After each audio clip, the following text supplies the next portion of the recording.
are you today? You've caught me getting the bed ready for our guests.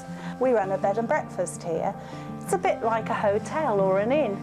It's where people come and stay the night and they sleep here, and they can use the room next door to watch a television and read a book.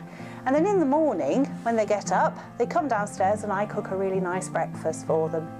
Do you know, we've met lots of interesting people from all over the world who've come and stayed with us here. It's really been interesting meeting them and hearing their story.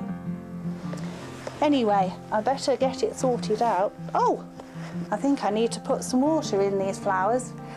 There's a story about a man who stayed in an inn that Jesus told us about. I'll take these downstairs and then I'll tell you the story.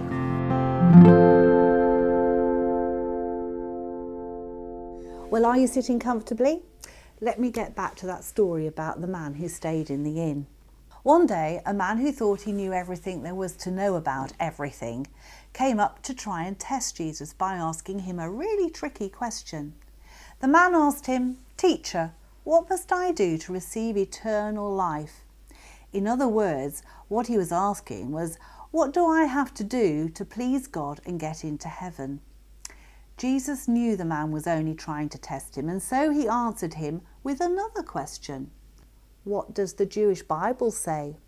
You have to remember that Jesus and the man were both Jews. And then Jesus also asked, what do you think you should do? The man answered, love the Lord your God with all your heart, with all your soul, with all your strength, and with all your mind, and love your neighbour as you love yourself. You are right, Jesus replied. Do this and you will live. The man wasn't happy. He wanted to look really clever. He wasn't giving up that easy. And so he tried to test Jesus even more. This time he asked, but Jesus, who is my neighbour? Jesus answered by telling the man this story. There was once a man who was walking down from Jerusalem to Jericho.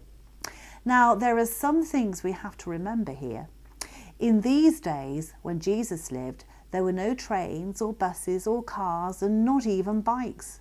And so the man had to walk. You also have to know that this was a very dangerous road, and usually the man wouldn't have gone that way. But it was really important that he got to Jericho. And so, rather nervously, he walked down the road, listening out all the time for a sound that could mean danger. Suddenly, a band of robbers attacked him, took everything he had, even his clothes, and beat him up, leaving him half dead. It so happened that just then a priest was going down that road. Now, a priest is a religious leader and was a very important person. He's supposed to care and look after people and do what was right. Do you think he stopped and helped the man? Well, you would hope so, wouldn't you? But in fact, when the priest saw the man, he walked on by on the other side. He didn't want any trouble. He just wanted to be left alone to get on with his own business. Next, a Levite came along. Now, a Levite would help a priest and was also supposed to help and care for other people. Levites were also teachers and knew a lot about the law, so surely he would stop and help the man. What do you think? Well, the Levite did go over and have a look at the man, but things were more serious than he thought, and so, as quick as anything, he also got up and walked on by on the other side. By this time, I'm sure the man must have been giving up hope. But then another person walked by. This time it was a Samaritan, a person from Samaria. Now the man who had been beaten up was a Jew, and the Jews and the Samaritans never got on.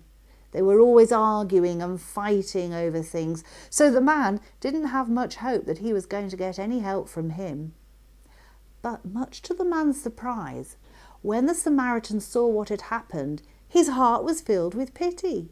He went over to the injured man, poured oil and wine on his wounds and bandaged them, and then he put the man on his own animal and took him to an inn, where he took care of him. The next day he took out 2 silver coins and gave them to the innkeeper. Take care of him, he told the innkeeper, and when I come back this way, I'll pay you whatever else you spend on him."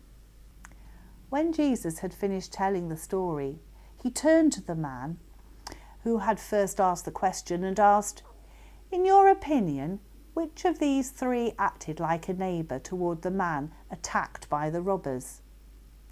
The man answered, "The man who was kind to him." Jesus replied, "You go then and do the same." Jesus was teaching the man that in fact everyone is our neighbour, and we are to look after and care for everyone.